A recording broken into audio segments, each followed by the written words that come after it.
Why don't you go away? To a private island like you? No. Not like me. I couldn't do that. Who'd look after her? She'd be alone up there. The fire would go out. It'd be cold and damp like a grave. If you love someone, you don't do that to them even if you hate them. You understand? I don't hate her. I hate what she's become. I hate the illness. Wouldn't it be better if you put her someplace? You mean an institution? A madhouse? People always call a madhouse someplace, don't they? Put her in someplace. I'm sorry. I didn't mean it to sound uncaring. What do you know about caring?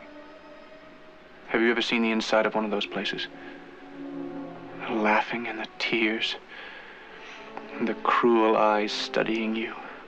My mother there. But she's harmless. She's as harmless as one of those stuffed birds. I am sorry. I only felt... It seems she's hurting you. I meant well. People always mean well. They cluck their thick tongues and shake their heads.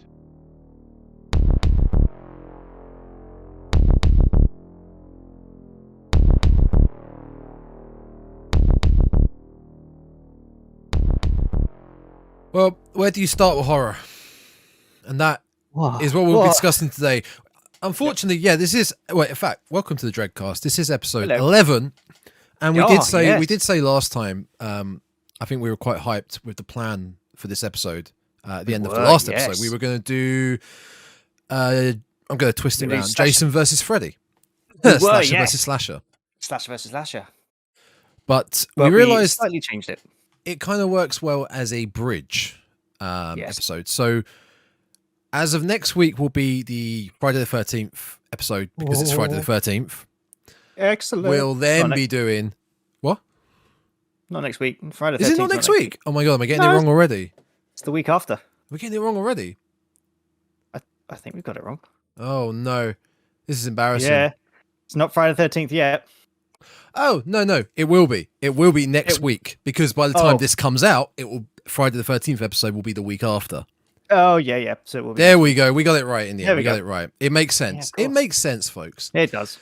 So then after that, we'll bridge the gap between Friday the 13th and Nightmare on Elm Street with Jason versus Freddy. I'm not going to keep saying Freddy versus Jason because we're not doing the film.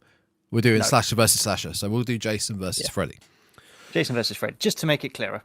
But as of now, we figured we're just not so much a filler episode, but let's talk. Let's discuss something. Yeah. Now, we discussed our top fives, and I remember actually when we discussed the top five, we did discuss. Did we discuss how we got into horror? I think we did that in our top fives. Briefly we did. Which is perfect. Oh yeah. So, to put it simply, where do you start with horror? When you are either introducing someone new to the genre, or if say a teen / young adult, like that's the question we've decided on. Yeah, it's interesting because I was having a chat with one of my theatre mates, Carla, and because obviously she told me, oh yes, you have the podcast as well. I was like, yes, we do, the Dreadcast. Yes, did a little promotion there. And of course, she said, "Well, so she's not a fan of horror." I think she said the most she'd seen was Sweeney Todd, and I was like, "Well, in a way, that's kind of horror-esque. It's a bit gothic horror, if you think about aspects of it, yeah." And then again, I was like, "Well, if you were getting to get into horror, it's kind of like it all depends on kind of what you would want to watch in a horror film, because let's face it, the horror genre is very, very large." And most genres are. If you look at comedy, Look at comedy. How many different types of comedy there are? That is true, actually. And I think if you're interested in horror, you'd have to say, right, well, what would you be able to watch? It's like would you be able to watch a slasher film, someone going around killing people? Would you be able to watch a monster running around killing people? Which, to be fair, most of the horror genres I had in my notes is, every horror film virtually is almost a slasher film because someone is trying to kill someone in a horror film. Let's face it. Some sense of it. Yeah, for sure. Would you prefer to watch things based on like paranormal stuff, psychological stuff? It's kind of, so some people might be like, oh, well, I prefer a bit more of a thriller type edge. So, maybe you go down the route of more, I don't know, a horror with a bit of a clever plot to it. And then you have some people who are like, oh, I want to see some giant evil monster destroy Tokyo, in which case you're like, all right, well, we'll go this route. So really, it would come down to what they kind of would prefer to watch and what not to watch, I guess. Yeah, I think when I was trying to do some notes and write up what seems to be a mini dissertation here, when I was typing this up, I was kind of getting in the zone when I started doing those notes. Then they started to become paragraphs, and then it started to become like a mini dissertation, and I had to stop myself. But I felt like I was writing a novel. Yeah, but while doing it, it kind of clicked with me with that. Yeah, we're probably talking young adults, teens who get into horror like we did ourselves, and then people who are just have zero interest in horror. They might be people. We're talking people here, not gendering, not not doing any of that. It's more so down to your age, I think. Yeah. Down to age, and it depends. You might not like horror, but you might like, I don't know, rom-coms and adventure films. Action adventure. And you want to branch out and maybe get into horror. Like, where the hell do you start? Yeah, and it is tricky. It really depends how squeamish you are, how jumpy you are, how impressionable you are. Things. First example, in my opinion, right? Things like you show someone Paranormal Activity who is very impressionable and believes in ghosts. Oh, yeah. A film like that would do that person in. Because of the realistic side of it being a POV film and how subtle the ghost like effects and the ghost input in the film is. It would freak them out. Yeah. So to introduce someone to horror, you really need to know that person, I think. Oh, yeah. I mean, in a way, you kind of need to know their phobias and their fears. Because if you know what their fears are, you can say, oh, you're afraid of ghosts. Well, watch paranormal films because you're probably going to sit there going, oh my God, this is terrifying. Or you're scared of home invasion. Like that, that opens up a whole can of worms of oh yeah. Of what to introduce them to. If they were scared of ghosts and things, but then they were like, oh, yeah, zombies are boring. They wouldn't scare me. Like, right, well, maybe stay away from the undead genre side of things. So if you know their fears, you can say, right, well, we can. I mean, that's effectively what horror is. Horror is, I think it was what did I have in my notes? Like the definition of horror is a feeling of intense fear, shock, or disgust. So once you know what is going to make them feel those kind of three things, effectively you can tap into it and go, right, I'm going to scare the pants off of you. Yeah. Within the next hour to 2 hours of whatever you're watching. Yeah, pretty much. It's I mean, could you? Most horror films probably are an immersive experience, trying to get you sucked into it. Great if you could have like a fully immersive 3D horror game. That'd be terrifying. It'd be great fun, but at the same time, it'd be horrifying. I think it was also for us, for us when we grew up, I think we discussed this in the top 5 horror. There was a few things that got us into horror. It was, you had the Sci-Fi Channel, late night, 10 p.m. And back then, cable, we had the internet. We were the middle generation. Dial-up. We were that middle, not just dial-up, but we were the middle generation of internet was. The internet was really, really kicking in and really becoming the main thing, and cable and cable television. I mean, I think our first box had 50 channels. But younger people these days would think that's nothing. It's absolutely nothing. So when we saw something on TV, you'd be like, "Wait, what is that? Get the VCR recording. I need to. What the hell is that? That looks creepy. I need to see what that is. So it was also word of mouth. I remember when word of it mouth. Was like when the Ring came out. The VHS tape that will kill you in 7 days. You heard about it because people were like, "Oh, have you heard about the tape that will kill you in 7 days?" You're like, "Wait, what? What's this? Yeah, like, is this actually a thing?" And then the more you looked into it, you're like, "Oh, it's a film called The Ring." But by that time, because you'd heard about through word of mouth about this girl that came through the TV, you're like, "I have to see this film." And yes, I have to see her crawl through the TV. I need to see this moment. You knew that there was always. I remember when I saw The Ring for the first time, in the back of my mind, after watching, like, it's just a film. And then literally the day later, I'm like, oh my God, I've only got 6 days to live. Yeah. And after, obviously that was like 15 years ago and I'm still here. So, she's obviously a bit late with her timing.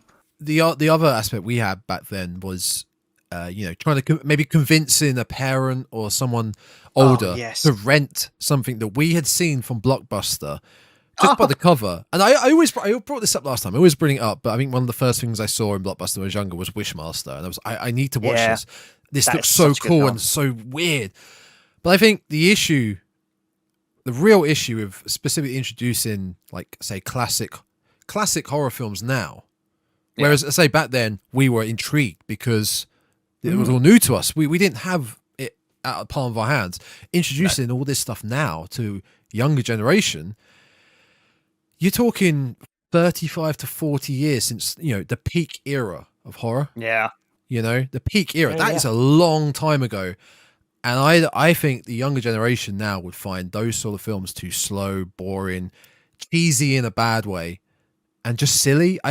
There's a lot from that era I don't feel they would instantly It's interesting you mention to. that because I have in a couple of my notes because I think because obviously when we were discussing this before we recorded, we kind of gone a different way into recommending things. A couple of mine are old films that I think even in my notes I say, look, compared to today, you'd be watching going, this is not that. I mean, to horror people who watch horror, they're like, this is nothing. This is like watching a puppy. Whereas you want to see today's films are more like a Rottweiler or something, a lot scarier.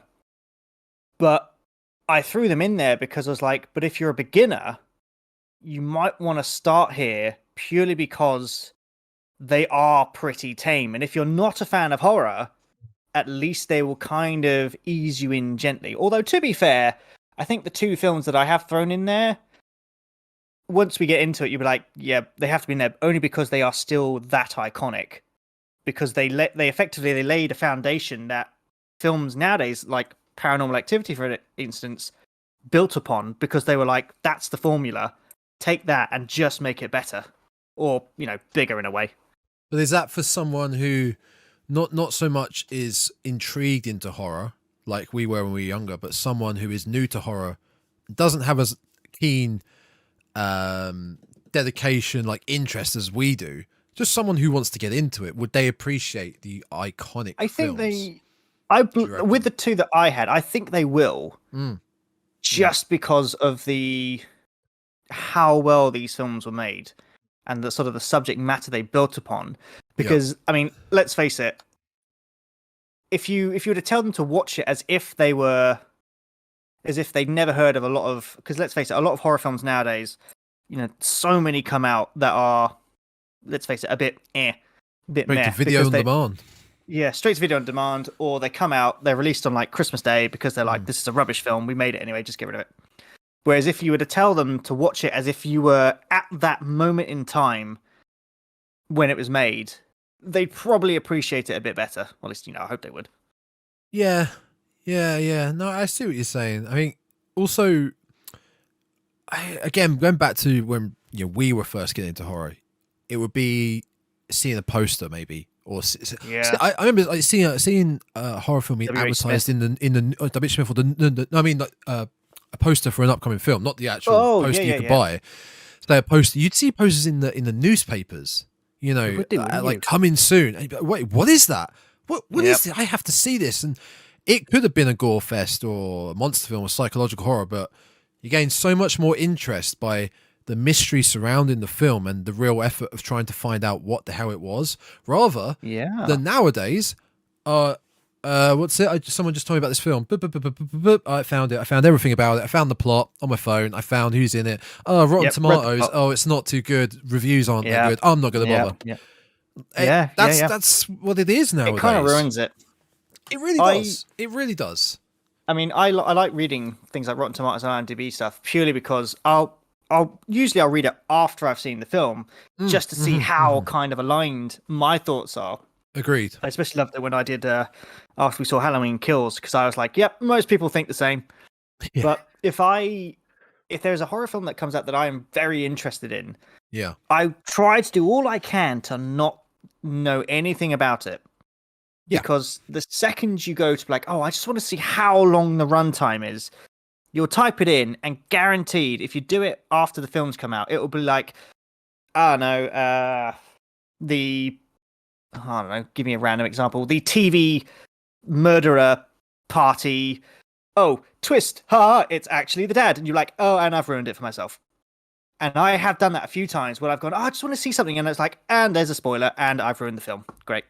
And of course, if you do that, especially with things like Rotten Tomatoes and reading the plot, you're like, well, you don't get the full effect. Yeah. If you see it happening, it's so much more, because if you read it on Wikipedia, so much more impactful. Like, oh, well, that doesn't sound scary. It sounds a bit boring, but it's like, yes, but you have to see it with the special effects and the acting and the music. When you see it with all those three things combined, you're like, oh, this is actually it's put me on the edge a bit. Yeah, completely. I think as well, so we both came up with like a list of maybe a few introductory films, but I think there is definitely a few subgenres in the horror genre that I personally would not not recommend people, first time. Not recommend and not direct people towards. I think the first subgenre to just say you're new to horror, you might want to just leave this, is the rape revenge. Oh yeah, because that's not a good one. That is, why would you start someone with "I spit on your grave"? I mean, it's a great film, but it's not an easy watch. It's very harsh to watch. Yeah, this is the original one. I mean, even the remake was pretty nasty, but not nowhere compared to what they put in the original one. Let's be honest. You also probably wouldn't. Oh, actually, no. That's the film I was about to say. Actually, fits more into the gore, so I'll keep that for a second. Well, yeah. So the rape revenge subcategory of we did Mother's Day. Mother's Day would be in that category. It's a bit goofy, but it is still there. Still technically a revenge film. It's a rape revenge film, and it is a trauma film. But I think you could categorize trauma films as once someone is more satire, once someone's more into horror, then you feed them down that path of check out this line of just absolute fun. Apart from Mother's Day, Toxic Avenger. You do Toxic Avenger a lot later on. Okay, lot later on. Yep. Like Last House on the Left. You don't go straight in with these films. No, because it will probably drive someone away from horror genre going, if this is all it's like, no, this is not for me. This is not for me. And I think that again, it's like, so that's tying into what, when we were saying, how do you introduce someone to horror?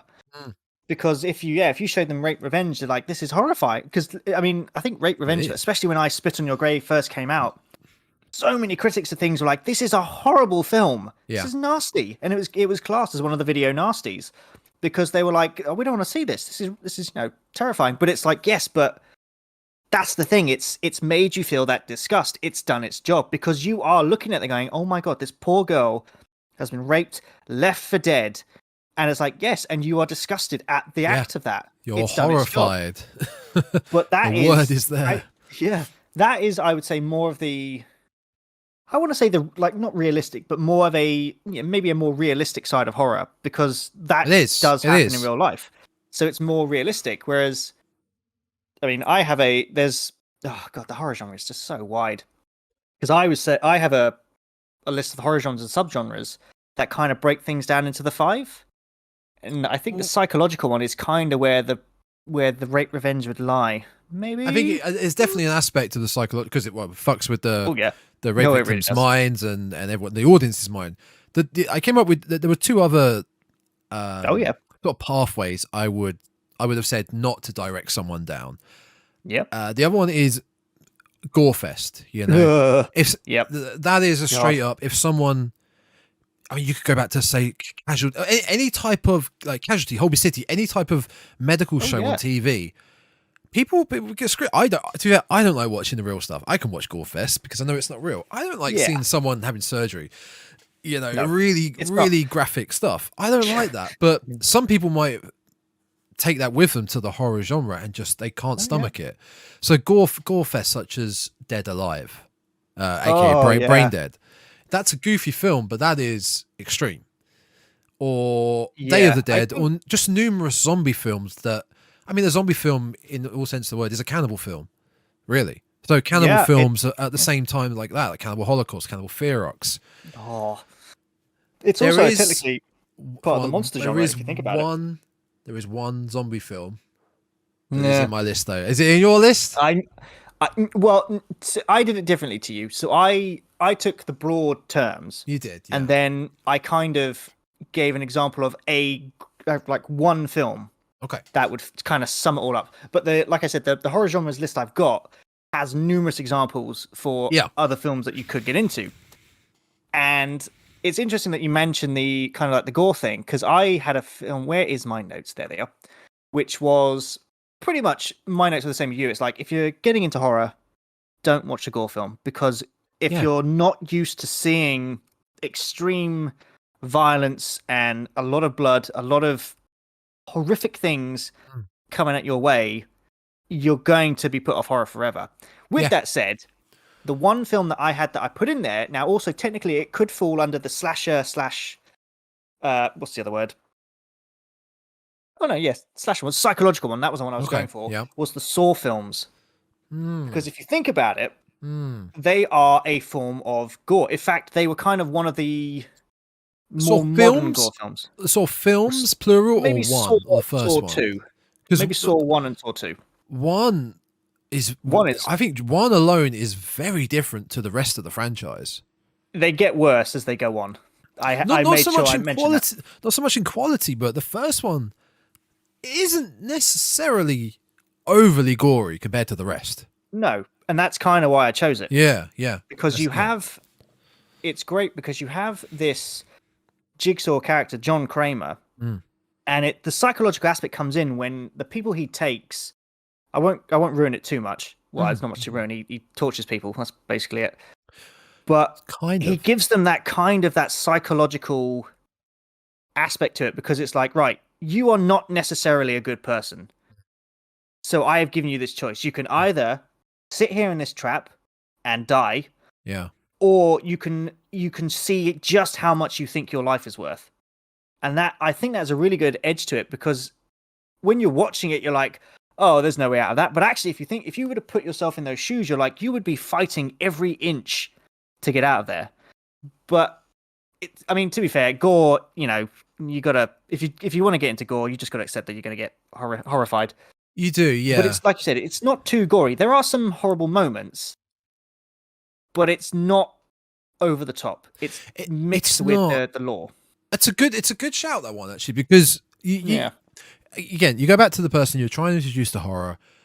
I think the first thing people will think of when they're thinking of horror movies, they'll either think zombies, or they'll think man in the mask with a knife trying to kill someone. Yeah, I think that a slasher killer is a very general starting point for anyone thinking of, oh, what sort of horror film is this? Now, Saw has the killer, but he's not actually, in a way. Yeah, there's more depth to it. There's a lot more depth to his killing.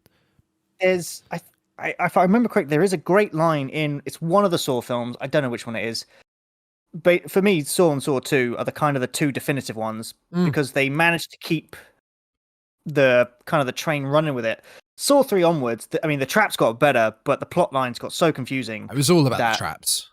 It was all about the traps. Yeah. But there's a line in the Saw films, I can't remember what it was, but they turn around to Kramer at one point and say, "You're a killer," and he goes, "No, I'm not, because if you think about it, I've never actually killed anyone. Nope.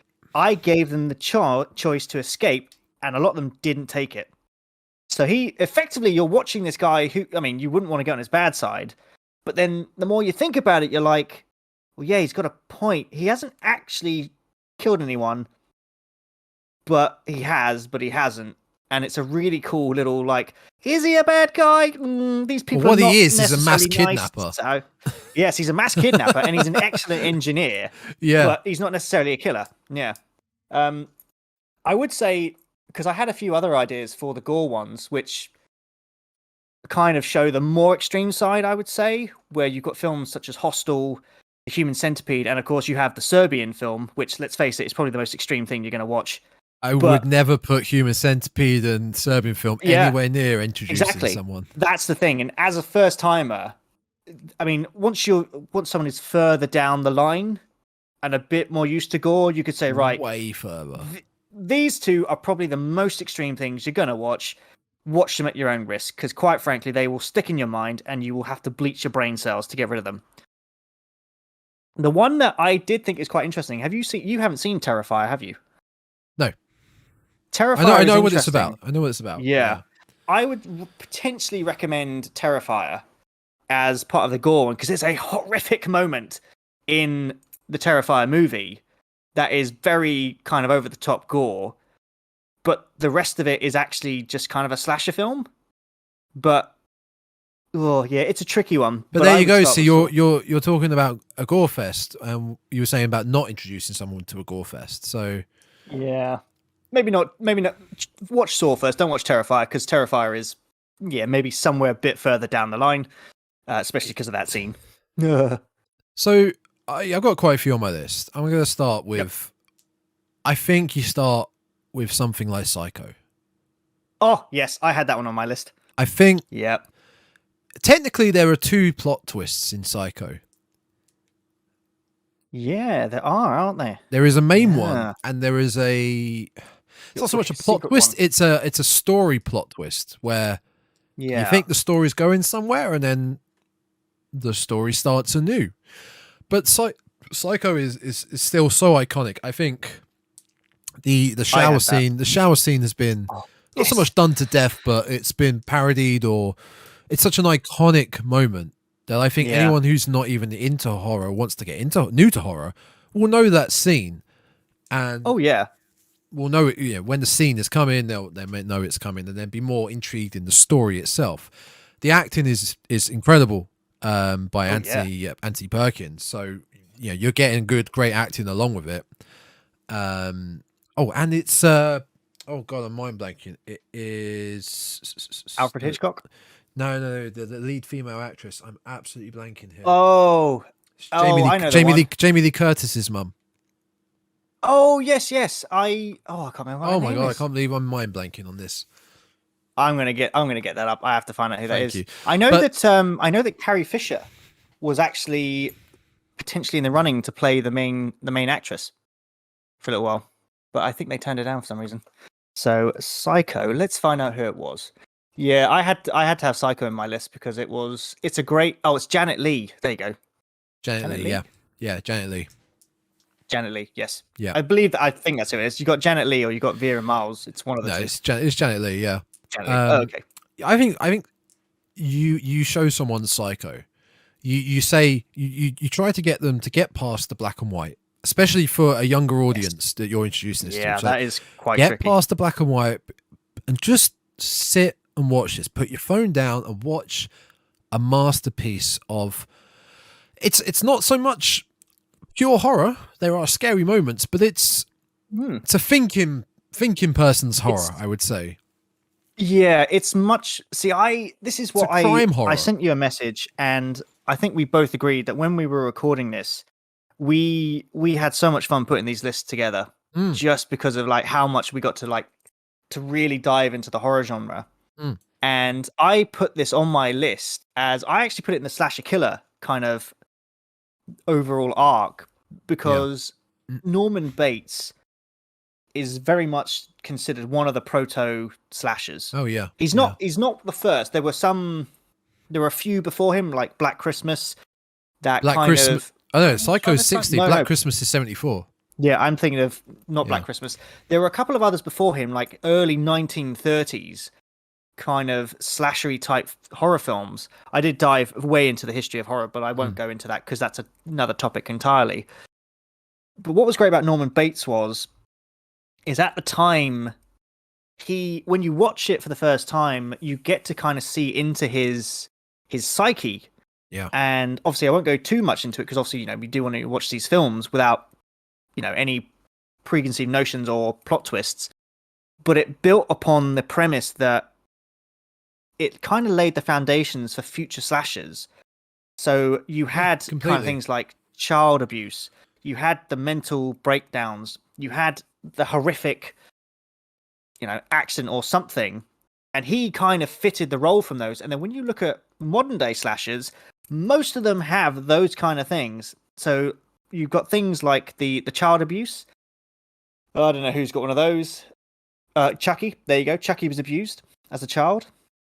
You have things like mummy issues. So you've got Jason. You've got a tragic backstory. You've got Candyman. Even Michael Myers has got some degree of a horrific childhood. Yeah. But you can link them all back to Norman Bates because he laid down these kind of not golden rules, but very much the building blocks for slashers. Yeah. No, completely. And if you're introducing it again back to a younger person, again, you get past the black and white. I think Hitchcock with the sound, the music is incredible. Oh, yeah. With the sound, I believe it was a glove. I think it was a leather glove on a double bass or a cello, and doing a re. Oh, yes. I believe that's how it was. It was something like that. And just not even that, just the music in the whole film in general is very intense. Oh, yeah. And I think that can carry someone's attention throughout the film. Yeah. It's also, this is completely just an interesting bit of knowledge, bit of horror knowledge, even if you're going to listen to this and go, you know what, I don't want to watch any horror films. Use this at a party. Psycho was the very first US film of all time that featured a working toilet. Mm-hmm. It's the first film where you hear and you see a toilet being flushed. And when I first heard that, I'm like, that is amazing. A horror film was the very first ever film to have a working toilet. It is great. So if you're a plumber and a fan of toilets, then this film is for you. Yeah. When you next go to your next plumbing, I don't know, award show or something, bring out this fact. It's great.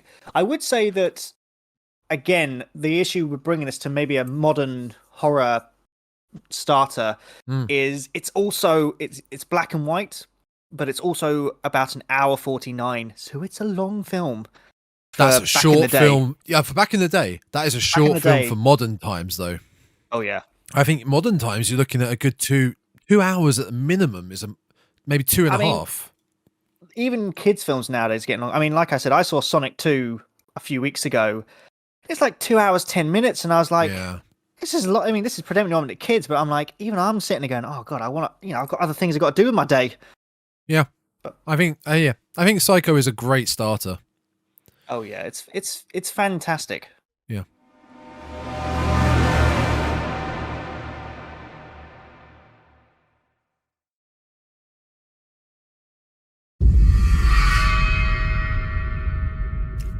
We have a slasher. We have a slasher in the mix.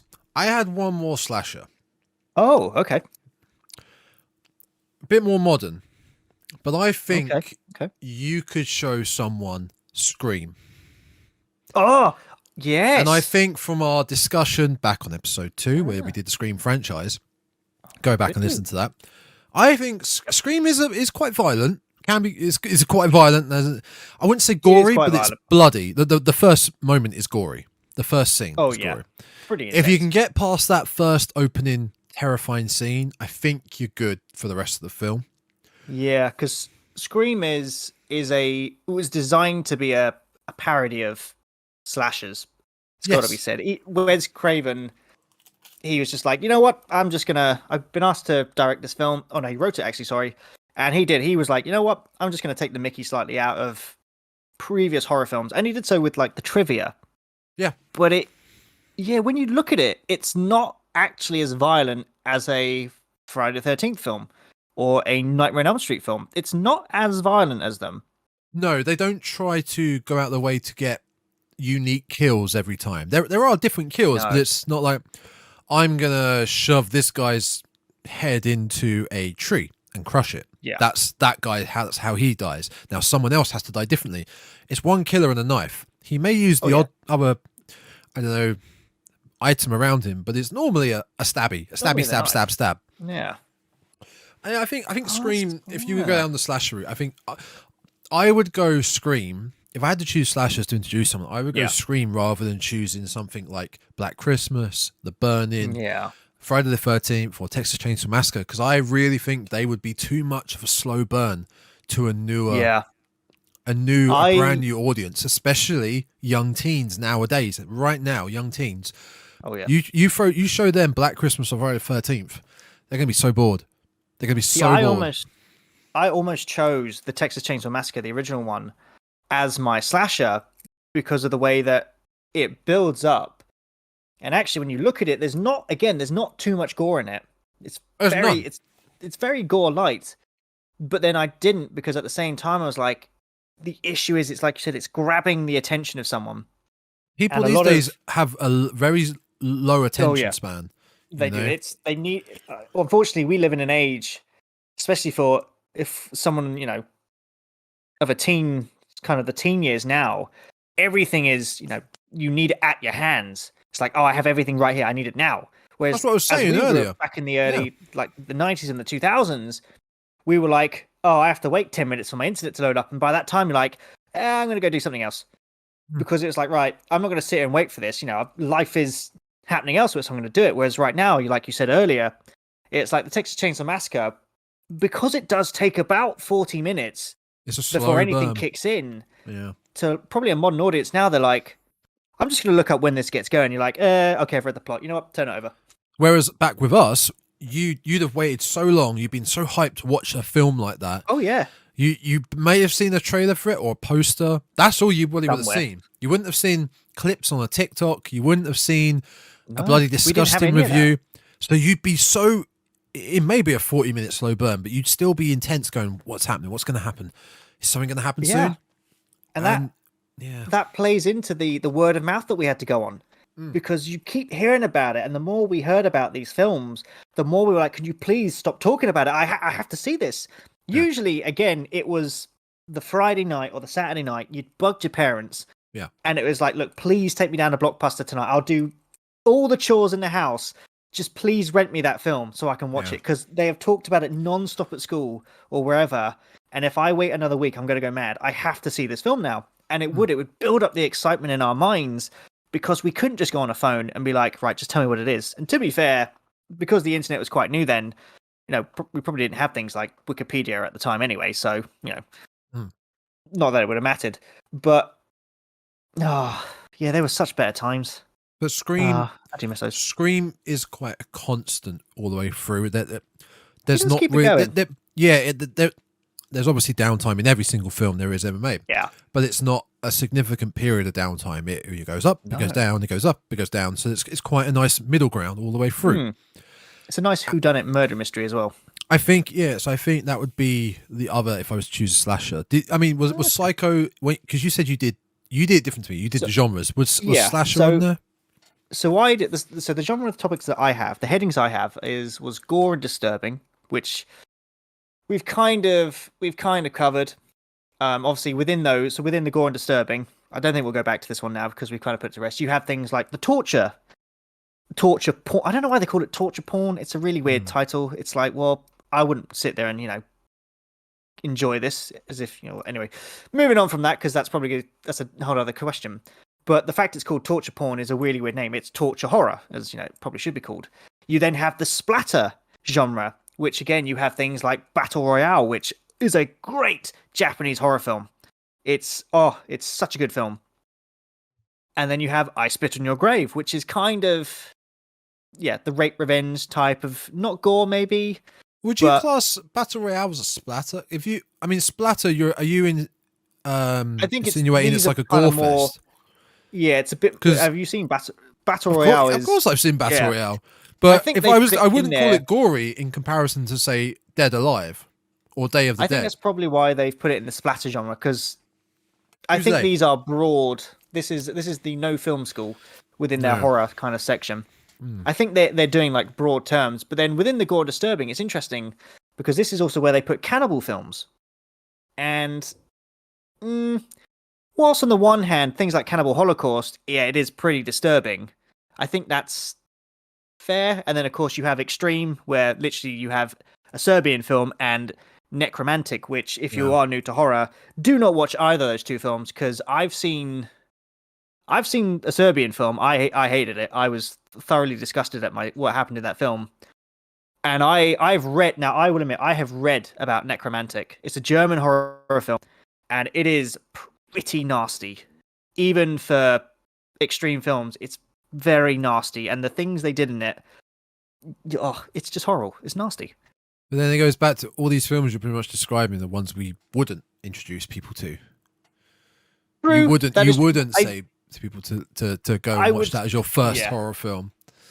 I would say that the only slight gore maybe film I would recommend is, again, it's probably the Saw one, just because it's not gore heavy, but it's kind of a nice stepping stone into it. It's not going to have you thrust into like hostile realms of torture. I agree with that. I completely agree. It's that, you don't need to see the rest of the franchise. I mean, you can if you go into it, but I think Saw is a great intro to that.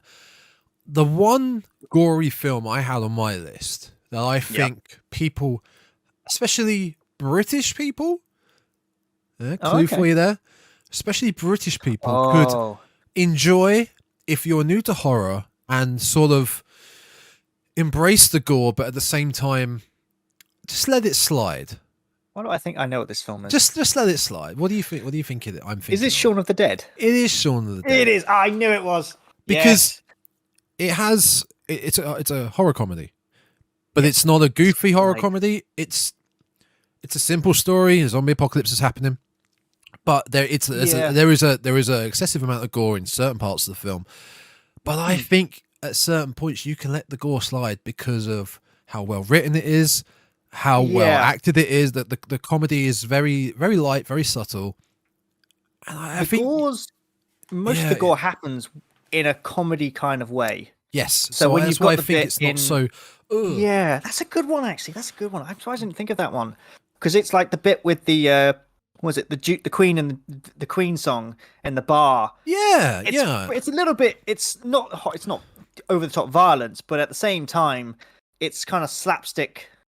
Dylan Moran gets like gutted. Yeah. Oh yes, that is there is that bit. Yeah, that's a good one actually. Yeah, Shaun of the Dead. That's a good intro into. I would say watch Shaun of the Dead first, and then maybe move into Saw. Because at that point in time, you may be used to seeing the intestines coming out of someone. There's always a line. I can't remember what part, but it is in the film where they're getting a bit scared of the zombies. It's like, oh, he's got an arm off. Oh, yes. It's a line like that where, oh my god, there's a zombie with an arm hanging off and his flesh is hanging off, but he makes light of it by going, oh, he's got an arm off, in a comedy way. So you could kind of be like, ooh, you're kind of like, instead of you're going, that's gross, instead of going, oh, that's disgusting. Oh no, this is horrible. Yeah, that's a good one. Kind of ease you in a bit. I do have to admit, I think Shaun of the Dead was one of the first zombie films I did watch. Yeah. And I kid you not, it actually did give me nightmares. I had nightmares about zombies. And it really threw me through a loop for a bit, because I didn't like the idea of someone coming and eating my, ripping me to pieces, and it terrified me. I don't remember why, but I think my brain eventually twigged, and it was like, okay, zombies aren't real. It's a comedy. And I had this weird dream that I was in the Shaun of the Dead universe, but the zombies were all nice. And they went, you know what, we're all nice, it's all right. And I had cups of tea with these Shaun of the Dead zombies. And it was one of the nicest dreams I ever had. But it's I think that's, again, it's great, because I hadn't been used to gore at that point in time. Or seeing, like you said, the intestines kind of being ripped out of Dylan Moran. And to my brain, it stuck with it, and it was like, oh my god, this is terrifying. This is disturbing. But then over time, and obviously when I started watching more kind of like the Saw films, I was like, that is nothing compared to this. Yeah. And you build up that tolerance. Yes, you do. That's exactly it. You're building up the tolerance. I also believe it's out of zombie films, so we got the gore factor, but the zombie films, I'd go straight with that rather than the Romero series. So, for instance, Night of the Living Dead, the original, slow burn. I don't think a person new to horror would appreciate it. Same with the original Dawn of the Dead. Quite a slow burn. It's a gory film towards the end, but slow burn, and it's more about the symbolism. That film, Day of the Dead, is a gory film, and it's quite a serious film. Shaun of the Dead is the other spectrum to that. Yeah. And that goes for the remakes of these, all three of those films. Although, the remake of Night of the Living Dead, Tom Savini's directed one in, I think, 1990, that one I think you could give a pass to people because it's not that gory. Yeah, maybe. It's not that gory. The zombie makeup is okay. It's quite mediocre. It's not as bad as Dawn of the Dead. It's quite mediocre. It's not as horrific zombie. I say it's not that gory. I don't think there's any, like, guts, or it's just blood. There's no guts or severed limbs, but it has describe this. Well, we described earlier, say if you personally have a problem with ghosts, or you personally have a problem with home invasion, a phobia, then you might find certain horror films tough to watch. If you have a phobia of, say, claustrophobia, this whole film, they're set in a house and they can't escape anyway because the zombies have surrounded them. I feel like you'd feel quite claustrophobic with that. Yeah, you'd feel. So I think out of zombie films, this would be the way to go if you were like, this is zombie. I've heard of zombie films. I'd quite like to check one out. I think that's the way to go. Yeah, that'd be a good way to go. Obviously, you have kind of going on a little bit of a dip dive within the zombie genre. You could also, I think, you got the two main kind of zombie genres. You have undead, which, let's face it, everyone knows about, or you have like the virus version. Yes. So 28 Days Later. 28 Days Later, Resident Evil, although they're a bit hit and miss, those films. Well, 1 and 2, Resident Evil Apocalypse, are probably the two best ones. The rest of them are just not that great. You could probably get away with introducing a fan of video games. Doesn't matter. Doesn't matter if they're a Resident Evil video game fan. If they're just a fan of video games, they would know of the game franchise Resident Evil. You could say, check out the first one, because they wouldn't at least know the lore, and they wouldn't be going, hang on a minute, this doesn't line up, because the films don't line up. But they might appreciate it a bit more. So. Oh yeah, that's a good idea. Just the first one though. Yeah, just watch the first one. That's all you need to go. Now, I assume, I feel like another one we may have got the same. I feel like you must have a quote-unquote monster film in your pick. Yes, I don't think it's the same film. However, I have two. Oh, do you? Yeah. I could recommend two, but the first one, it's a bit tricky. The second one I had is probably more in the lines of kind of horror. Yeah. So basically, when I was researching this, obviously within like the monster kind of genre, obviously we won't go back into like the zombies, because let's face it, the zombies are the main ones that kind of everywhere now. Obviously within there you have things like the vampires. Obviously the main one is Dracula. You have the werewolves, you have the mythological monsters, you have the classic monsters, and then of course you have the giant monsters. You have so many. Also, you have small monsters and sci-fi and aliens. Monster. There we go. That I was hoping you'd bring up sci-fi and aliens, because monster can mean anything, beast or creature, anything non-human, really. So now, I must admit, this one kind of. I was a bit tricky with this one, because I was trying to work out what to put for kind of the monster thing, and I had two. So, obviously, the first one I came up with that I was going to recommend was actually Godzilla, which is interesting because technically it's not horror, but it falls within that kind of monster type film.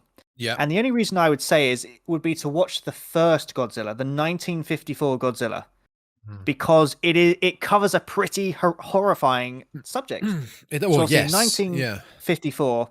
Japan was recovering from World War II. They just had these 2 nuclear bombs dropped on their country. It devastated their country to pieces.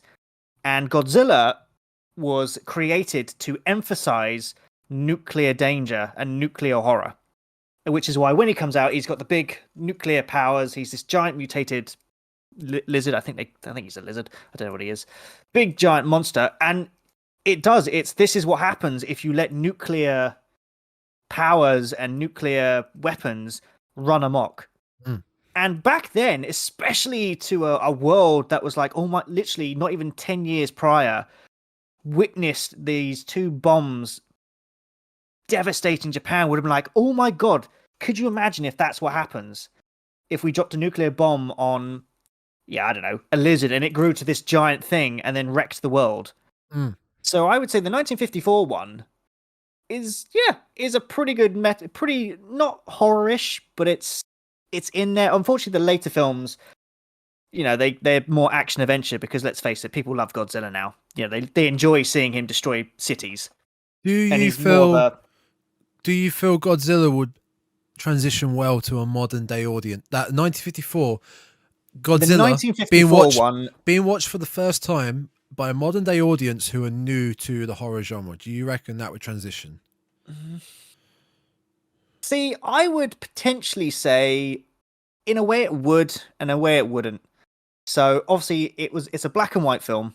So again, it probably wouldn't appeal to a lot of audiences nowadays because they're like, well, stop motion and animatronic effects, and the guy in the suit. So to them, they probably like, I can tell it's not that good. Yeah.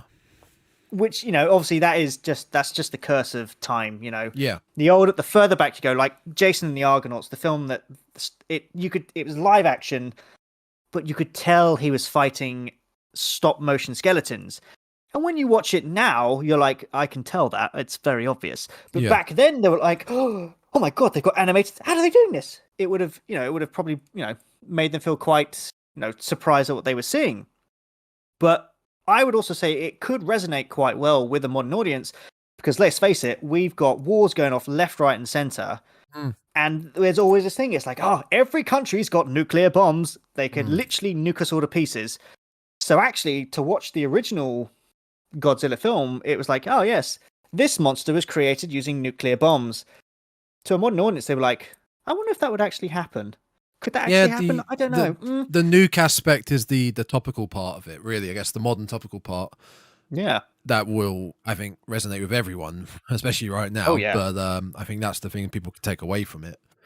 Yeah, I would say, so I would say it would and wouldn't. I mean, Godzilla is the king of monsters, let's be honest. He's probably the monster up next to King Kong, I would say, that if you were to say, look, name me a monster in film, they're either going to say Godzilla or King Kong. It's going to be one of the two. Hopefully it's Godzilla because, he is better. But the monster film that I was going to recommend, especially for a first-time horror one, is actually Gremlins. And I was surprised when I chose this one because it's a horror comedy. That's a great shout. It's not too violent. There's some violent moments in it because obviously the gremlins are mischievous that's a great shout. Yeah, slightly dangerous. They are a bit deadly, especially after they get out and loose about. But it's really well balanced with the comedy because it is a horror comedy. Yeah, same as the Shaun of the Dead aspect. Yeah, exactly. Yeah. You can watch it and there'll be moments you're like, oh, that's if it was a straightforward horror thing, you'd probably like, oh, I don't want to watch this anymore. That's disgusting. Yeah. Yeah. But a lot of the gremlin kills that they do are done in a slightly silly way. So I think there's an example where they electrocute some woman, but the gremlins do it in a really kind of like Looney Tunes kind of way. So you're watching it like, oh dear, but you're not overtly disgusted by it. That's a brilliant shout. Yeah. Yeah. And also, it gave us, I can't remember the 3 golden rules. It was like, oh, the guy... Don't feed it after midnight. Don't feed it after midnight. Don't get it wet. Don't get it wet. Don't expose it to sunlight. The 3 golden rules of looking after a mogwai if you don't want it to become a gremlin. And I would definitely recommend Gremlins for anyone who's a first-time horror monster watcher. Yeah, for sure. Because it's just an easy watch. It's not going to overtly turn you off, but you might actually have a bit of a laugh whilst you're watching it. And you got a competent sequel as well. Exactly. You have Gremlins 2, the new batch. I actually have that. I need to watch that. I've been meaning to watch it for donkey's ages. It's fantastic. And the Gremlins franchise is interesting because unfortunately, it's one of these horror genre franchises that's not had the best run in the cinemas. because the first Gremlins came out in, I believe it was 1984, so quite a long time ago now. The sequel was then released 6 years later, so a bit of a gap in 1990. And Gremlins 3, as of right now, it's still been waiting to be released for about 32 years. Yeah. Because they just can't seem to get it to work. It's in production hell, right? Well, apparently it's moving again. Chris Columbus said it's moving again. Right. And he turned around and said, oh, it's going to be a lot more dark. It's going to be very twisted, very dark compared to the first two. And when I read that, I was like, it might be interesting. But then I thought, don't get rid of the comedy, because that's kind of what made it great, especially in Gremlins 2. Gremlins 2 were kind of like, you know what? Let's just take the piss out of Hollywood. And they really did. They absolutely satired Hollywood, which is quite funny, I've got to admit. And yeah, it's a nice balanced dark horror comedy that you'll probably afterwards you'll wish you had a Mogwai, probably, because they are very cute, let's be honest. But you do not want a Gremlin. Furby. Yeah, it's also kind of a mythological creatures thing, because during World War II, a lot of British Air Force pilots kept saying that their planes kept experiencing random malfunctions, which they blamed on something called a gremlin, which is where the phrase gremlins kind of came from. Interesting. Nice. I didn't know that. Yeah. I didn't know that either. And I looked up like, oh, cool. I'm surprised. You did a great pick with Gremlins. I didn't think of Gremlins. The two I thought of, which I am surprised you didn't come up with. Oh, no. Although one I am thinking maybe not so much now, are two of your favourite films of all time. Now, yes. So I did think of them, but I thought they might be too intense. Well, one most certainly. We're talking Alien here. Oh, so good. I think you're right. I think now you just said that Alien is a very intense film. Yes. And yeah, that's a tough one actually. Now I think about it. Scenario.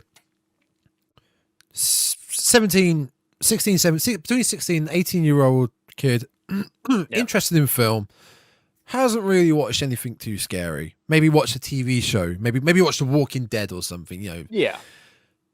I think if you showed them Alien, but no phone down, lights off, big screen TV, I think the intensity would be there still. I think they'd still capture it. That was my idea for the monster in space. But then again, I think that would be better than showing them Jaws.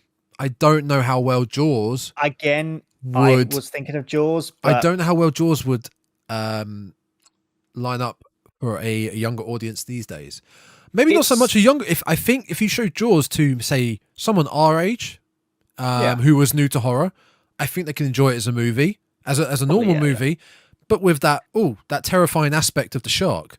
Now, I did have those two I did consider them for the monster kind of horror films, but the more I thought about it, I was like, oh yeah, we could do Jaws, and then I thought, well, I found Jaws terrifying because it stuck in my mind, and I had a fear that even if I went swimming in a swimming pool, it's like there's going to be a shark in there, and it stuck with me. Yeah. But to someone who's like, I'm not scared of sharks, so it's very specific. I don't find it terrifying. Very specific. It is. It's a very specific type of phobia. Now, I don't have a phobia of sharks, but I was just terrified that a shark was in the swimming pool. If it was a monster, if it was the xenomorph in the water, then that's different, because that means you could be scared of the water, because a xenomorph isn't real. You're just scared of the open water.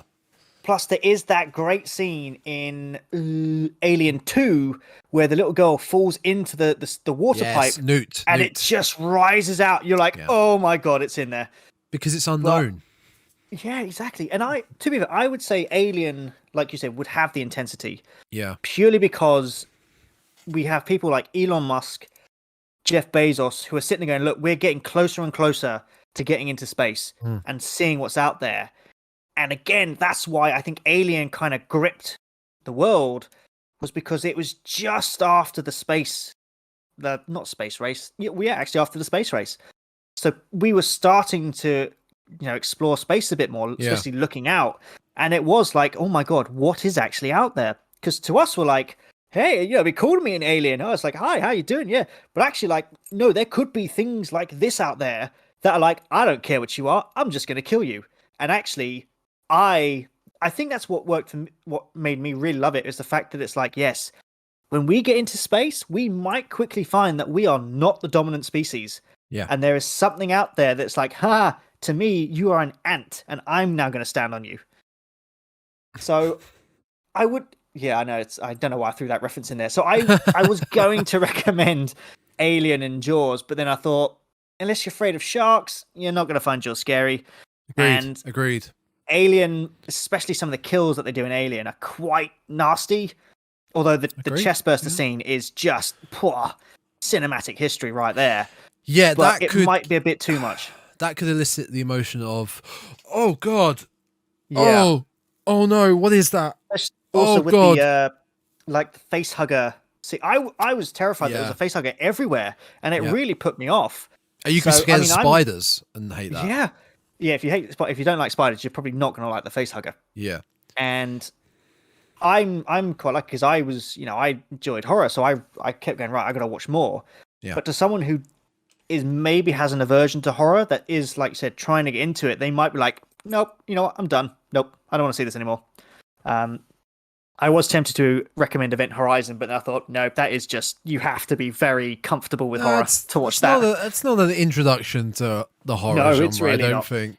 No, that's a very psychological, I don't know what you describe that. It's a genres in itself. You mentioned psychological. Yes. That's a good segue. I think another great intro into horror would be Silence of the Lambs. Yes, we had the same film. Yes. It's a major crime story. Oh yeah, it's with huge. a massive psychological horror impact throughout the whole film. And you have incredible acting, goes without saying, Jodie Foster, Anthony Hopkins. They were just... I can't remember who plays Billy Ray. I know who that is. It's Buffalo Bill, isn't it? Buffalo Bill, Billy Ray. Yeah, not Billy Ray. Buffalo Bill. Not Billy Ray Cyrus. It's quite a famous... No, I don't want Buffalo Bill. Not the American football team. No, Buffalo Bill, fictional character, Buffalo Bill. I can't remember. It's quite a famous actor, if I remember rightly. It was played by who played him? Not. Oh, apparently he's also called James Gum. Silence of the Lambs film. No. Who played him? Oh, does it not actually say who played? Oh, Ted Levine. There you go, Ted Levine. Okay. That's who played him. So it's a great cast, it's incredible acting. And yeah. I think someone new into horror at our age or even older, a young teen, young adult or late teens would enjoy Silence of the Lambs. Yeah, they would. They really would. I can't think of many other... I mean, you've got films like Seven, which is a bit of a psychological film. Right. Seven could work. It's a great idea. I didn't think of Seven, yeah. But the problem is, The Silence of the Lambs is just... It's one of the greatest psychological films of all time. And it's one of those films... I mean, I remember hearing about it when I was a kid. And my parents had seen it. They'd seen The Silence of the Lambs. Same, and I think they may have read the book. Yeah. And I heard about this. I was like, oh, there's a film that connects called The Silence of the Lambs. Can I watch it? And my mum was like, no, you are not watching this film under any circumstances. Yeah. And I was like, but they're talking about it. And my mum was like, you are not watching this film until you're 18. I'm not letting you see it. And no matter what I did, I don't actually think I saw this until I was in my 20s.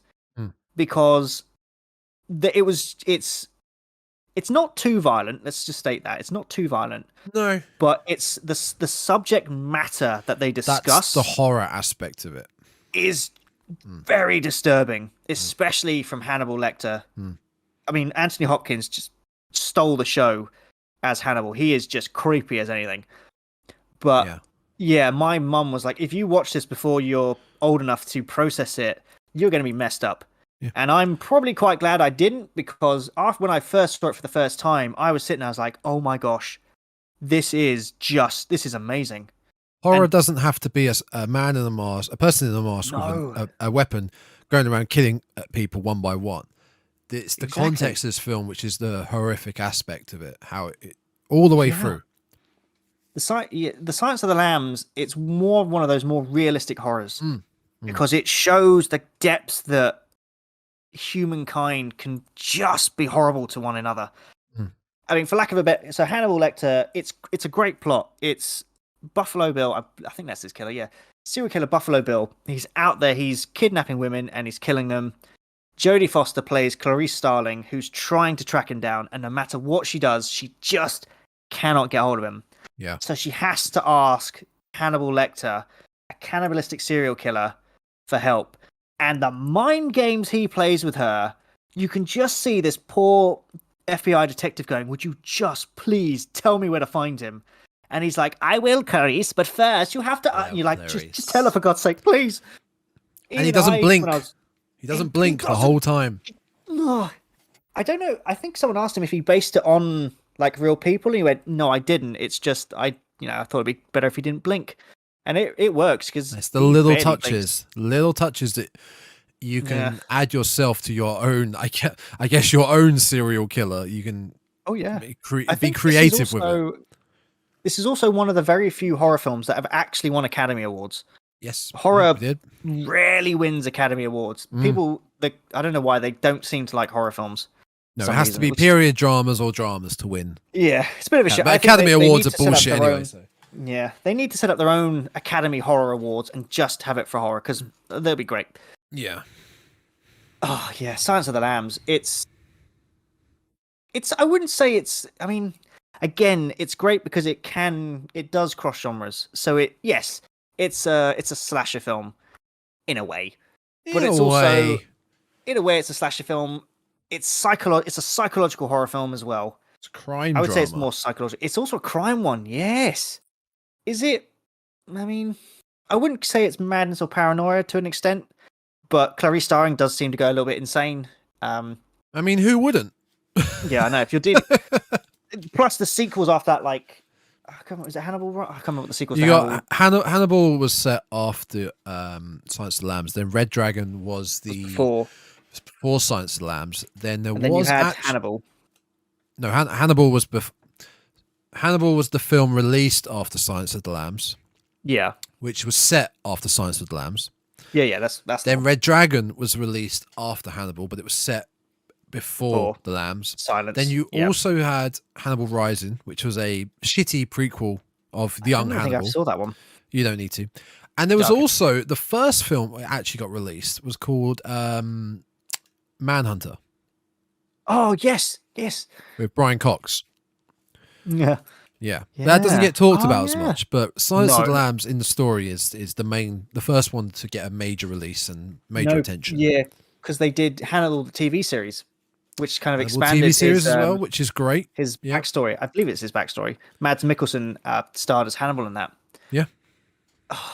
Yeah, I am quite glad that we both got Silence of the Lambs because it is. God, we could do a second episode on TV shows to watch if you would get into horror. Yeah, that's true. Yeah. Oh, we haven't even talked about TV.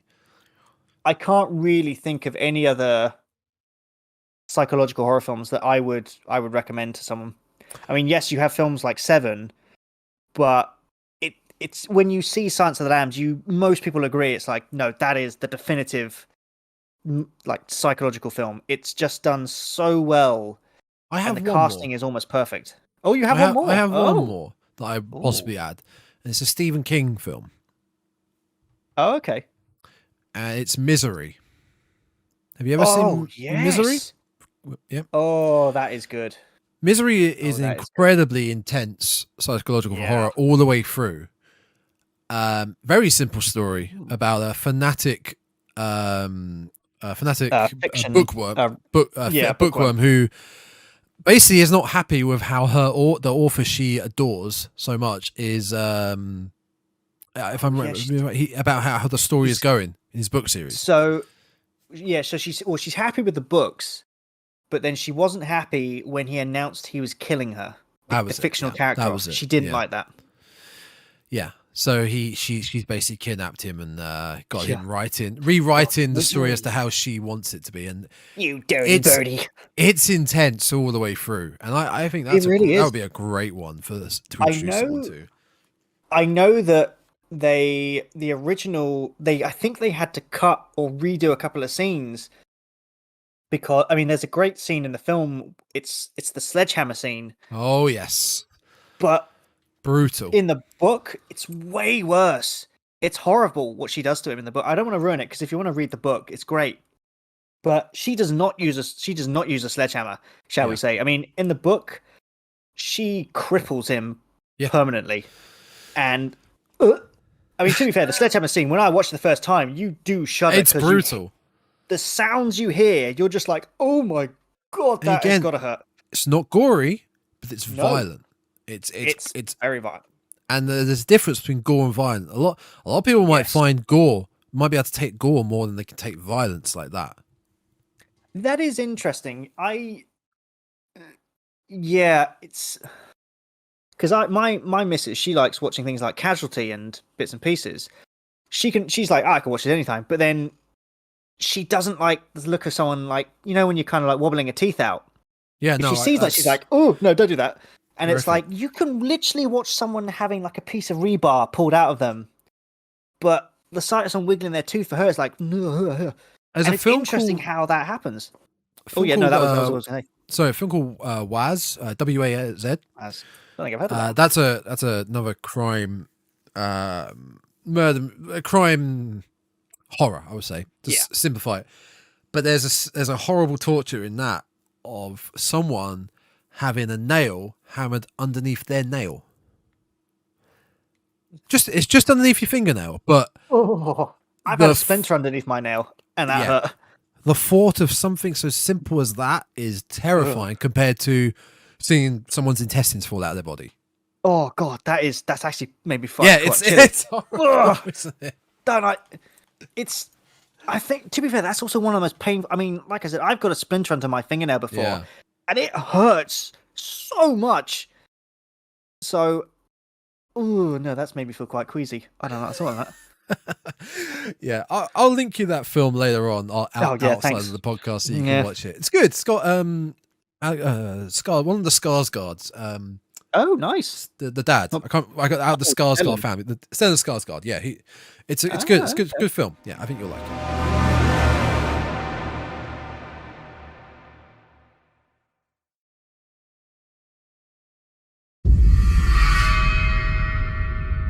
So yeah, you have one more, did you say? I do. I have one more, and this is in the paranormal type of field. Now, I'm going to be honest. Paranormal is not really my kind of horror film. I don't really find it scary. Surprisingly, I believe in ghosts, but I don't find paranormal films scary. They just apart from Event Horizon. Event Horizon is the one exception to the rule. It terrifies me. And I don't know, but that's for a whole other mess of reasons. Event Horizon is just balls to the wall, weird. Yep. But in general, I watch a film. No, I like The Grudge. All right, The Grudge did do it a little bit till I realized it was a rubbish film. Mm-hmm.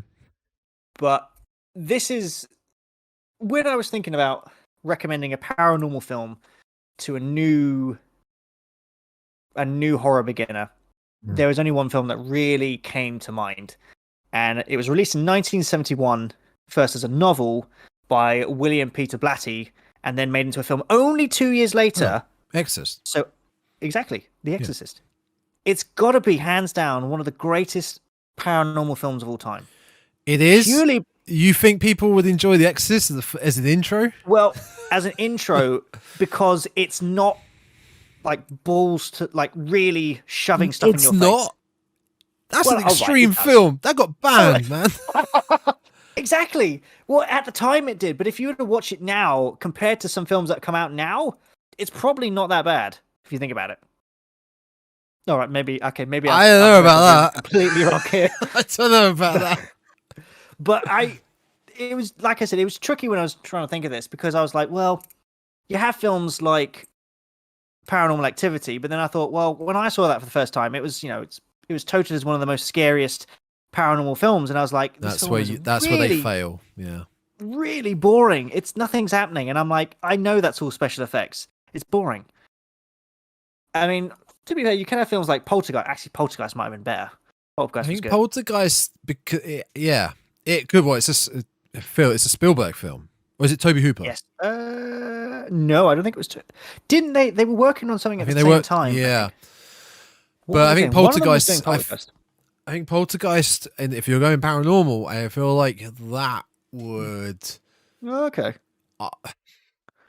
I'm just thinking that the two categories we got of, say, a young adult getting into horror, or someone completely new.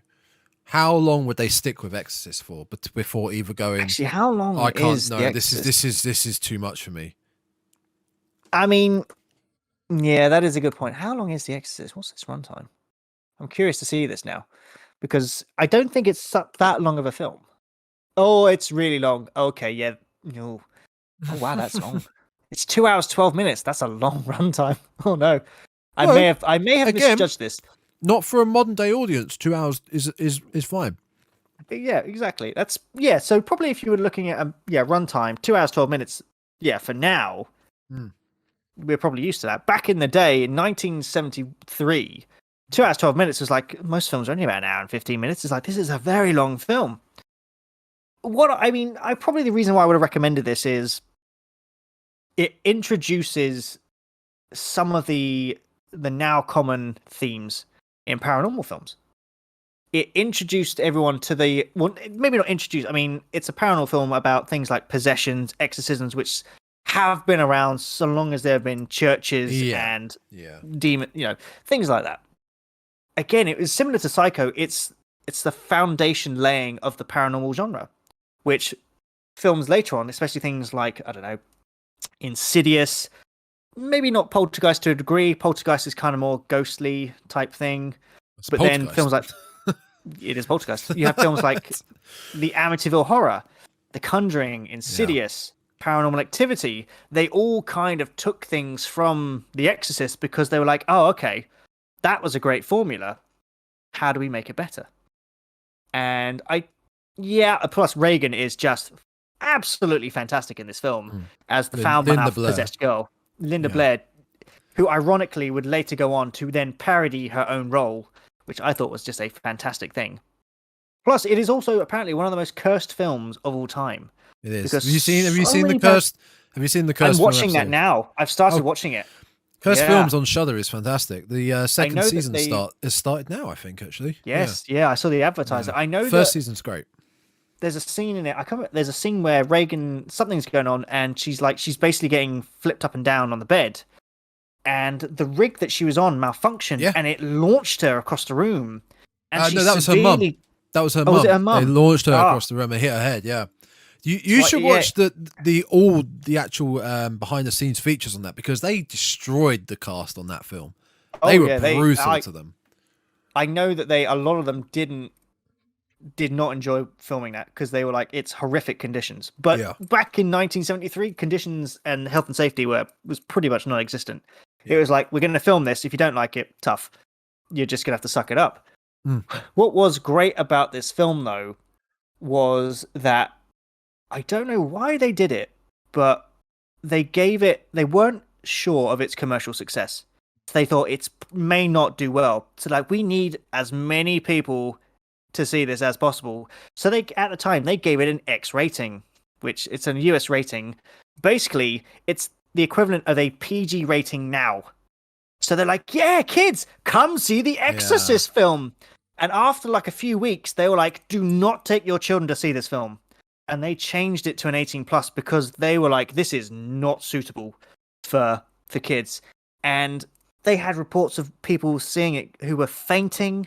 They were being sick. They had heart attacks. And there was a lady who had a miscarriage during the filming of the scene. I can see why this film is not. You're really selling it. If I was into horror, you're really selling this, aren't you? Yeah. If you're into horror, you'd be like, oh, this is amazing. I can see why this is probably not the best. But I probably, again, chose this because of its, like Silence of the Lambs, it's just that iconic film. When people talk about paranormal films, they may mention The Exorcist, because let's face it, you see the posters of it nowadays. You hear that iconic music. Tubular Bells. How does it go? I can't remember when it goes and stuff like that. It's Tubular Bells. Yeah. Tubular Bells. That's it. And it's the only. I think it's the only. Again, it's similar to Silence of the Lambs. It's one of very few horror films that ever won Academy Awards. I think since then, virtually no horror films ever win Academy Awards. It's notoriously difficult for them. And actually, it was the highest grossing 18+ film of all time until 2017's It, which for 44 years is a nice record holder for that.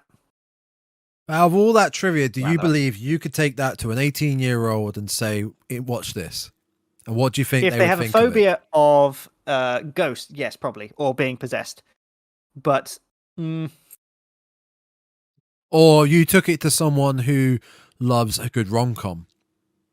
I would take it to someone who loves a good rom-com. Like, this is a great story about a mother's love for her kid.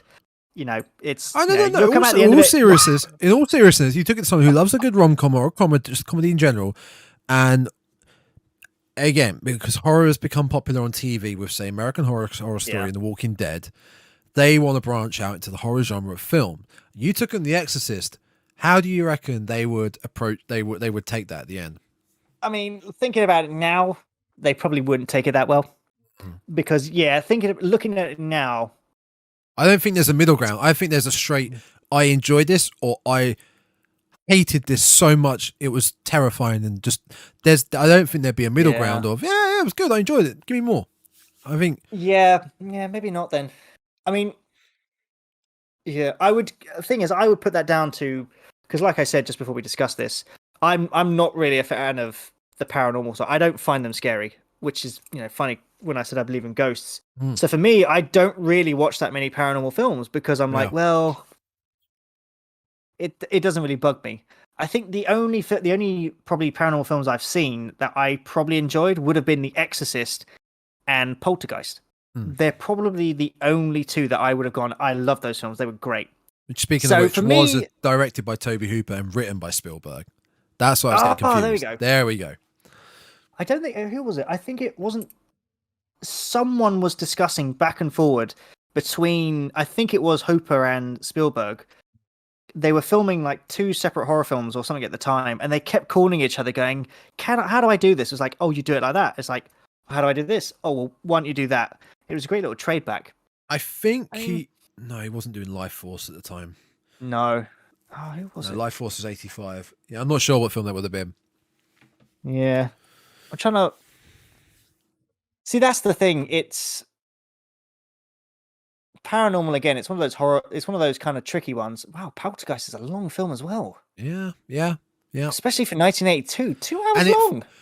I think what would make that a better impact, a better entry for someone, there's that you've got name recognition in Spielberg. Okay. Yeah. You say Spielberg, anyone can sit and watch a Spielberg film. Okay. I think, and it feels, and it looks and feels like a Spielberg film. Oh yeah. So I feel really like that would help keep people's interest, especially nowadays. Which I think the main crux of this whole discussion is nowadays trying to keep someone's interest is tough. So it's finding the horror films that would keep someone's interest. Exorcist would do that, I think, but it's also got the higher scare factor. It's also got the much higher scare factor, whereas Poltergeist doesn't as much. So it's got some great quotes, though. Got to be honest. Yes, it has. Which there's one specific which I'm not going to repeat on here. No, you can't really repeat that, but it's great. So I had two more. Oh, okay, yeah. And I'm going to leave as one specific. I'm going to leave to the end because I think it'll fit well in the end. I think if no one's seen it, Signs. Is a great intro. That is not a horror film, but that has some. At the time, I found some parts scary from that. I thought that the certain scary aspects of that worked incredibly well, because back to the Xenomorph and Alien, that's a very creative side to it. Yes, it does. When you say to anyone aliens, you think what you see in Signs. You think the big head, the big bulbous black eyes, and the long fingers, long ET sort of fingers. And Signs has that as an alien. So that's a lot more grounded, a lot more down back to reality of, wow, that's actually what they could look like that. That's what we all believe with Roswell and all that jazz. Roswell, and there's that one scene in Signs where it's I think it's a kid's birthday party. It's a video recording at a kid's birthday party played on a news report. And you see the alien walk from a bush to the other side. That was scary for the moment. If you're introducing someone, you don't tell them about that. It's one of those films you don't tell them about the big moments in the film. You say, watch this. Yeah. And then you wait for their impact. Signs isn't a scary film all the way through, but it builds up. It builds up. Oh God, I completely feel about Signs. It's quite a slow burn. It's a very subtle alien invasion film. It's not your Independence Day stupid alien invasion film. It's a what if this could, this could. I don't know. This could happen. It's also kind of like it's also set up in a way of kind of like a home invasion, except on a planetary invasion. Because there are bits within the film that like you said, you get the glimpse of like through the cornfields. It's like you hear the aliens things. You're like, it's out there, but you can't see it. Which home invasions build upon that. It's just like, oh, by the way, especially things like Scream. It's like, did you lock the door in time? It's like, yes. It's like, no, you didn't. I'm in your house, and you're like, oh my God, they're in here somewhere, but you can't see them. Yeah. But that kind of puts you on edge because you're like, they're watching me right now from somewhere. And you could probably judge from someone, say, watching Signs as to then what you would show them in the horror. Yeah. If they found it funny, if they didn't find it scary, then you'd know I got to think of in fact, there we go. If they didn't find anything scary or anything terrifying of, say, for example, Signs, then you can go more extreme. Oh, yeah. You're sort of weaning them in with a film that isn't a horror film, but has some weird, scary aspects, horror moments. So by doing that, you then know, right, okay, I know I can go with this. If they found that maybe scary and like, a bit weird, then okay. There's a lot of films where I shouldn't be showing you because you can't even get past this. Okay. Oh, that's an interesting one. Yeah, Signs is a good one. I'm gonna have to watch Signs again because I haven't seen that film in ages. I know it's parodied in one of the Scary Movies. Yeah, Scary Movie 3. Yeah. Oh, was that the one? Yeah. Yeah. That was a good parody. I know my Scary Movies. I think I must admit we might do this one later, we might not. But it was, who was it? I think it was the Wayans brothers. They did, because they were responsible for writing the first two Scary Movies. Yeah. And let's face it, the first two Scary Movies are probably the best ones. Because the directors of all the other date movie, epic movie weren't involved in it. Those are trash, absolute trash. But they did a horror movie called A Haunted House. Yes, that was did. The paranormal activity. And I remember watching it, and I laughed my head off. It's a horror comedy, but you just sit there and goes, that's Annabelle. Well done. Oh, that was a great film. I love that one. Yeah. I'm personally disagree. I didn't find it amazing, but that's just me. Fair enough.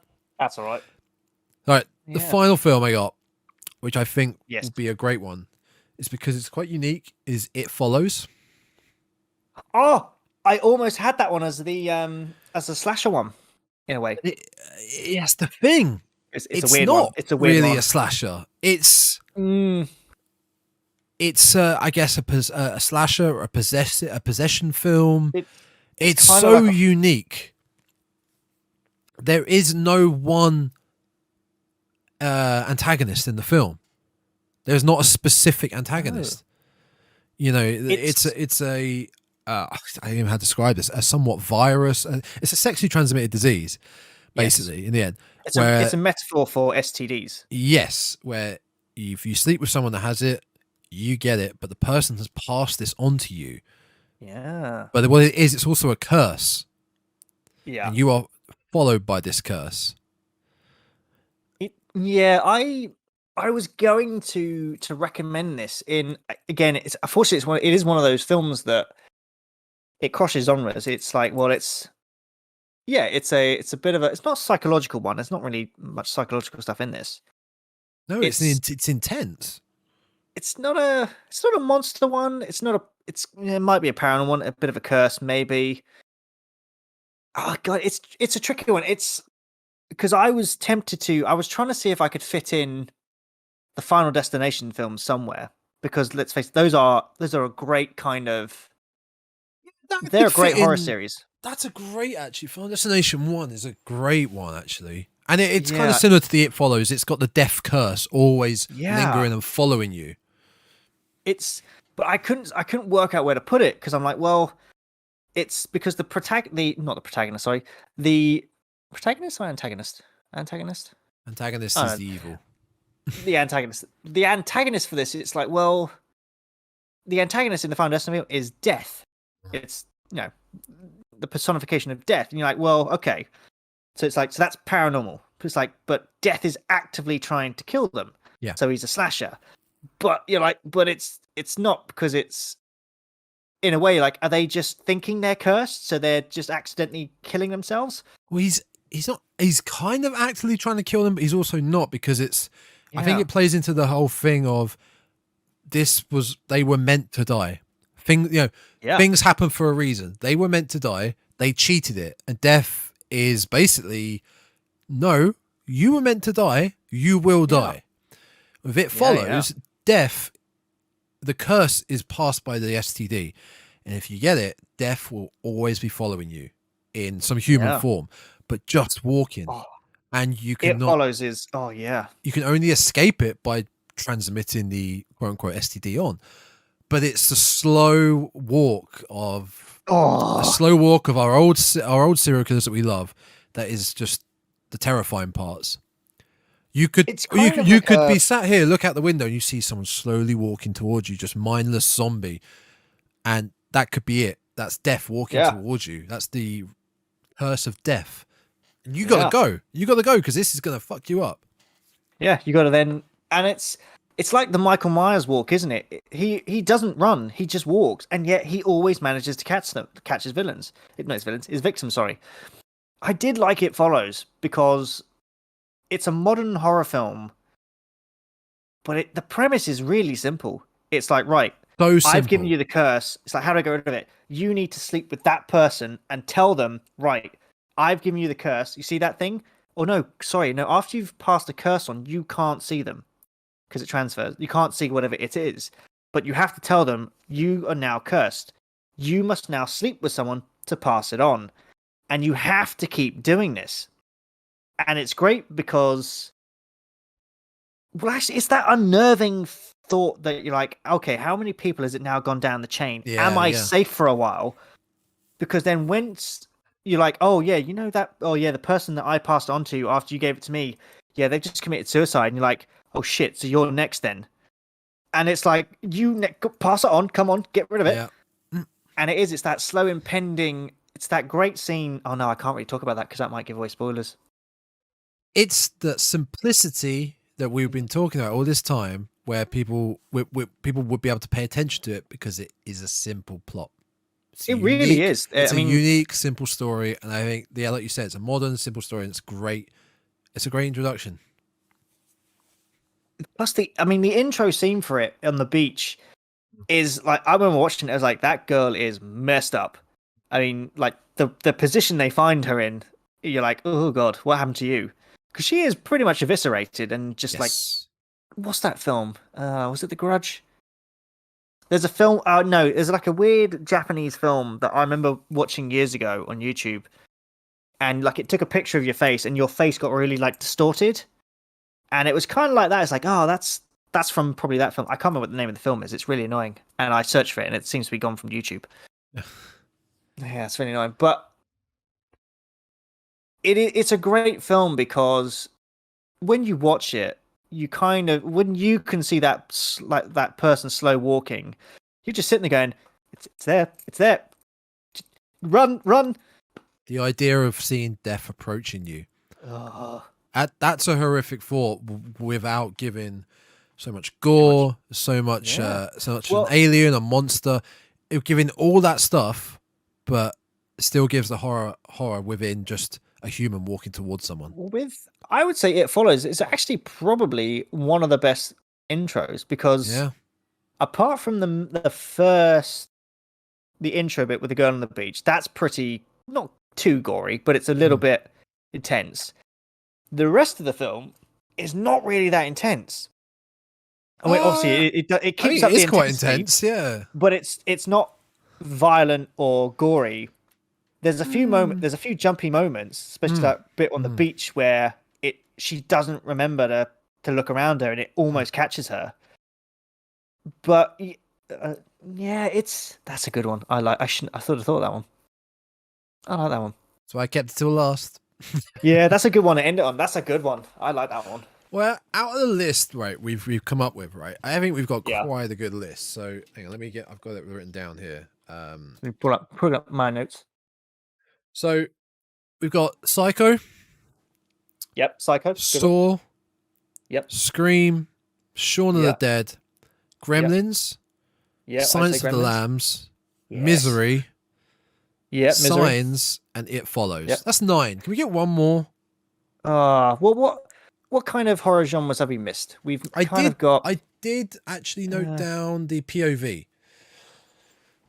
Oh yeah. And I think if you had to choose a POV, and I'm not being biased here, it would have to be Wreck. I was thinking the same thing. Because I feel Blair Witch would be far too dull and boring for a new audience, a younger person nowadays, especially, or just a new audience to the horror genre. I would not recommend Blair Witch at all. No, Blair Witch not at all. Blair Witch succeeded at the time because there was not really any internet.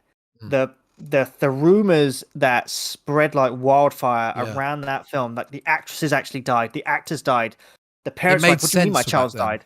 Yeah, it made sense because it just blew up. Yeah, and everyone was talking about it. It's like, have you seen this? All the people in it are dead. Whereas that was a part of it. The marketing was a part of it. Yeah, I watched that film. I think the first time during the 2020 lockdown. I watched that film, and I got to be honest, I was so bored out of my mind. There we go. I was watching it, and as a seasoned horror person, I was like, "This is so boring. Yeah. There's nothing happening. I know they're not dead, so the marketing went out the window." Yeah, and I was like, I don't want to watch a film about people literally just getting lost in the woods. Yes, getting lost in the woods is a bit scary, but why it worked back then is we didn't have mobile phones. We didn't have anything like that. Whereas nowadays, you're lost in the woods, you're like, you just get your phone, you're like, yeah, I'm lost. Can you come find me? Yeah. It's like, yeah, we'll send the Rangers down, we'll get you out there. And to a teenager nowadays, they'll be like, just get your phone out. Yeah, what are you doing? Yeah, just get Google Maps up. You're fine. Yeah, so the Blair Witch wouldn't work. But Wreck, I don't like many POVs things. I don't like the camera work. Unfortunately, POVs, I think Cloverfield was kind of the first big one. But a few people got put off because they were like, the motion of the camera, they were like, I'm getting a bit sick here because it was just wobbling all over the place. I wouldn't say the first big one. It definitely wasn't the first one. It was... No. I mean, Blair Witch was 99. Yeah, but the first like mainstream, it was one of the kind of the bigger ones. Cinema-wise, probably in the cinema, other than Blair Witch. Yeah. I don't like the POVs mainly because a lot of if it's really like Wreck worked, but it was because they had like the professional cameraman and he kept the camera as still as he could. Obviously, there's a little bit of movement, but then you get like other POV films like Cloverfield where they're like, oh my god, they're shaking this camera everywhere, and you're like, I'm getting very sick here, and I just want to see what you're looking at. Yeah, POV is a very specific type of subgenre because if you're not interested in POV, you're not going to like any of the films. No, you would like Wreck though, because as you know, we discussed it in our top fives, and I watched it, I think, the next day or a couple of days later, and I was like, this is amazing. So I need to watch the second Wreck too, because I know it carries on the story. I know we'll watch that. You do. Yeah. Okay, we'll add that then. So that's a good 10. I think that's that's a great 10 if you were to... What we'll do is we'll probably list these films in the description somewhere. Yes, I will put them in the description. That's a good list. That's a great list. And I think we could, at some point, at some point down the road, we'll do TV shows, because that's going to take a bit more thinking. Because hell, I think back to my days of Are You Afraid of the Dark and Goosebumps. We have to do Goosebumps. That's what I'm saying. Don't just think about your prime time shows of Walking Dead and American Horror Story. There's a lot more. No. Hell, Twin Peaks has horror aspects to it. Twin Peaks is amazing. So there's a lot we could think about with that. Yeah, I think that would take some plan. Unfortunately, that would require a lot of planning, because with a horror film, it's you got to sit right. I have to put aside 2 hours, maybe 2.5 hours max. Yeah. With a TV show, you're like, okay, there are, if I don't know, The Walking Dead, you're like, I now have to put aside 20 hours to watch the first season. You're like, I have to watch a day's worth of stuff and take notes on a day's worth of stuff. Yeah. You're like, that's the kind of thing you're like, tell you what, it might be like, we do 1 month. It's like, right, we just review a TV show, because otherwise you're not going to get it done. Pretty much. Yeah. But we'll plan it. We'll have a look. Maybe we'll just do horror shows that are like, I don't know, 10 minutes long. Simple. Next episode will be finally delving into the Friday the 13th. Yes. We're not going to do the franchise, but we will be doing part 2 specifically. What are we going to do, part 2 or part 1? I think Oh, yeah. I was going to say maybe for Friday the 13th, we do maybe the first 2, just because of the way it's set up. I think if you did part 2, people are like, well, why aren't you doing part 1? Yeah. Surely that's the start. So we'll look into 1 and 2, but I think for when we were going to do Slasher versus Slasher for the following episode, we were going to do 2 for a specific reason. Yeah. Slash versus Slasher is part 2, but the review it's going to be a weird one. It's going to have to be part 1 and part 2 for reasons that will become apparent when we do the episode. Yes. So that would be episode 12. That would be the next. Oh, it's a shame it's not episode 13. Although we'll get Jason in episode 13, because he'll be in the Slasher versus Slasher. What if we did? Oh no, because it's Friday the 13th after this. We have to do it on Friday the 13th. It'll be fine. Either that, or we do Friday the 13th over episode 12 and 13. So 1 and then 2 in 2 episodes. Yeah. And then so you do Friday the 13th, part 1. Oh yeah. We'll have a look. We'll work it out. Either way, next episode will be Friday the 13th based. Yes. Orientated. It's going to be great. So, until then, where can they find yourself? Where can the lovely listeners find you? You can find me on Twitter.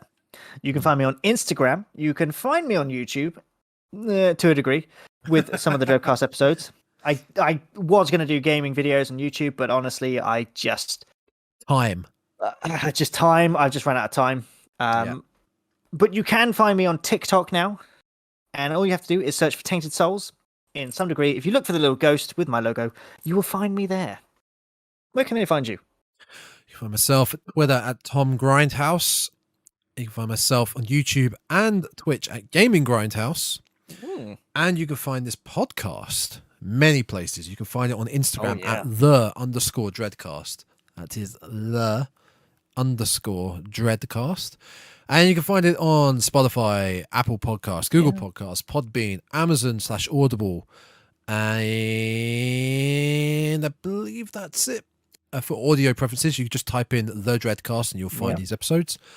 You can email us at thedreadcastpodcast@gmail.com if you want to send us in any messages. Still dust balls in there. Still dust balls in there. Any potential ideas for episodes you want us to cover, or maybe a film that you think is, an indie film or like a very obscure film like Pin that you want. Anything you want to discuss horror related, email in. If you just want to send us a message saying you're, I don't know why you like Pin. How are you doing? Just tell us how you're doing. Just send a message in. How are you doing? Yeah.